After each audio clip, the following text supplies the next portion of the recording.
नागपूर येथे महसूल मंत्री चंद्रशेखर बावनकुळे यांनी जिल्हा परिषद निवडणूक निकालांवर प्रतिक्रिया देताना महाविकास आघाडीला आत्मपरीक्षण करण्याचा सल्ला दिला।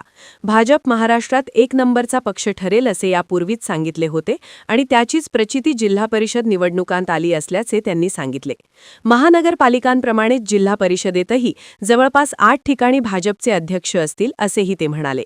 डबल इंजिन सरकारच्या माध्यमातून विकासाचे काम ग्रामीण भागापर्यंत पोहोचवले असून विकसित ग्रामीण महाराष्ट्र ही संकल्पना जनतेने स्वीकारल्याचे त्यांनी स्पष्ट केले।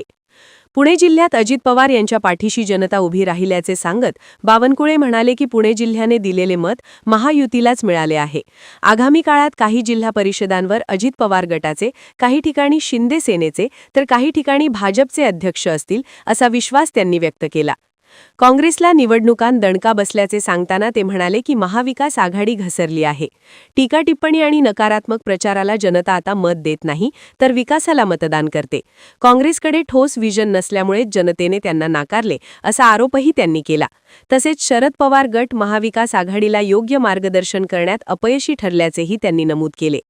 उमरखेड येथील शाळेत पाकिस्तान विषयक गाण्याच्या प्रकारावर प्रतिक्रिया देताना बावनकुळे म्हणाले की ही देशद्रोहासारखी कृती असून अशा प्रकारांना कडक कारवाई केली जाईल। मुख्यमंत्री यांनी संबंधितांवर देशद्रोहाचे कलम लावण्याचे निर्देश दिले असल्याचेही त्यांनी सांगितले।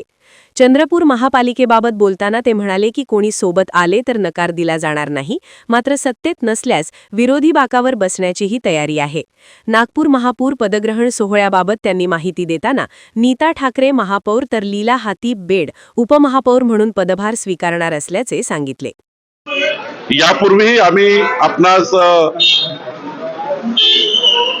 बोलताना सांगितलं होतं की महाराष्ट्रामध्ये भारतीय जनता पक्ष हा जिल्हा परिषद निवडणुकीमध्ये आणि पंचायत समिती निवडणुकीमध्ये क्रमांक 1 चा पक्ष असेल। महानगरपालिका नगरपालिका जसं आम्ही 51% वर आमचे नगरसेवक निवडून आले। आज जवळपास महायुतीच्या 25 महानगरपालिकेवर भाजपचे महापौर होत आहे। जवळपास 150च्या वर नगरपालिकामध्ये महायुतीचे नगराध्यक्ष झाले। आता जिल्हा परिषद मध्ये सुद्धा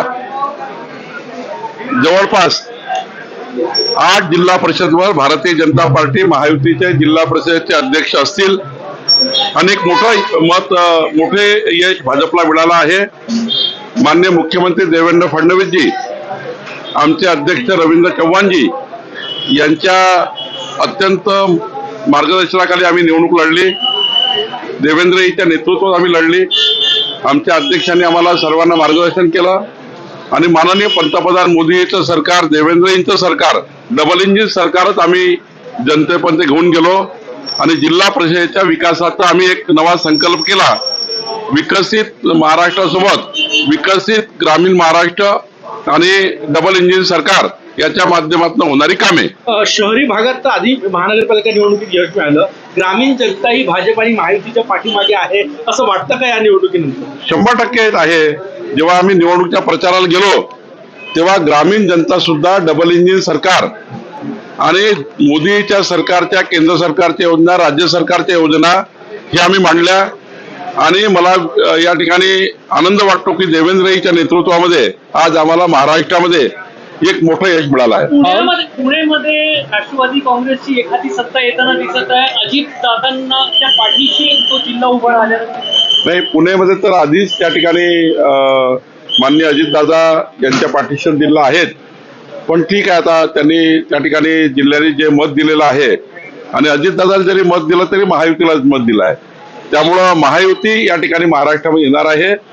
काही अजितदादाचे अध्यक्ष बसतील, काही एकनाथ शिंदेजीचे त्या ठिकाणी शिवसेनेचे असेल, रत्नागिरी वगैरे त्या ठिकाणी दिसत आहे आणि त्यामुळं ज्या ठिकाणी एकनाथजी असतील ते एकनाथजी, अजितदादाचे पक्षाचे असतील त्याचे अजितदादा आणि काही ठिकाणी भाजपा, म्हणजे मॅक्झिमम ठिकाणी भाजपा, असं महायुतीच त्या ठिकाणी महाराष्ट्रात दिसेल। काँग्रेसला मोठा दणका या निवडणुकीमध्ये बसलेला आहे। शरद पवार गटाला ही दणका बसलेला नाही, महाविकास आघाडी नेमकी खाली गेलेली आहे कारण त्यांच्या भूमिका चुकतायत। टीका टिप्पणी करण्याच्या भूमिकेने आता महाराष्ट्र मत देत नाही, महाराष्ट्र विकासाला मतदान करतं। त्यामुळे टीका टिप्पणीवर काही मतदान मिळणार नाही, निगेटिव्ह बोलून मतदान मिळणार नाही। आणि मोठ्या प्रमाणावर काँग्रेसचा प्रचार हा निगेटिव्ह टीका टिप्पणी व्यक्तिगत टीका टिप्पणीवर आधारित होता, त्यामुळं जनतेने त्यांना नाकारलाय. शरद पवारांच्या पक्षाची स्थिती जी सर्वात वाईट दिसत आहे. 6व्या क्रमांकावर आहे. अनेक ठिकाणी शून्याच्या समोर जाता आलं नाही. शरद पवार साहेब हे त्या ठिकाणी महाविकास आघाडीला मार्गदर्शन करण्यामध्ये मला वाटतं कमी पडले आणि केले असेल तरी मला वाटतं जे काही निकाल आहे ते निकाल अत्यंत चुकीचे आहे, म्हणजे अत्यंत वाईट आलेले आहेत. महाविकास आघाडीला महाविकास आघाडीच्या नेत्यांनी आत्मपरीक्षण केलं पाहिजे. महाविकास आघाडी कुठेतरी फुटीच्या मार्गावर आहे. ज्या पद्धतीनं एनडीए मध्ये जर शरद पवार समोर आले आणि ते शिवसेना ऑलरेडी उद्धव सेनेसोबत केलेले आहे, हे उद्धव सेना आणि मनसे एकत्र राहिले, त्यामुळे फुटीच्या मार्गावर आहे. नाराज काँग्रेसनं काल घोषणा केली म्हणजे प्रत्यक्ष की आम्ही आता स्वबळावर सगळ्या निवडणुका नाही, काँग्रेस पार्टीच्या नेमक्या भूमिका चुकत आल्या आहेत आणि काँग्रेस पार्टीच्या भूमिका या निगेटिव्हिटीच्या आहेत. त्यांनी पॉझिटिव्ह प्रचार केला पाहिजे होता, विकासाच्या त्या ठिकाणी योजना मांडायला पाहिजे होत्या. आणि काँग्रेसची स्थिती देशामध्ये वाईट आहे, महाराष्ट्रामध्ये सुद्धा काँग्रेसची परिस्थिती वाईट आहे, कारण तिथे व्हिजन नाही आहे. जिथे व्हिजन नाही तिथे जनता नाही, जिथे व्हिजन आहे तिथे लोक आहेत.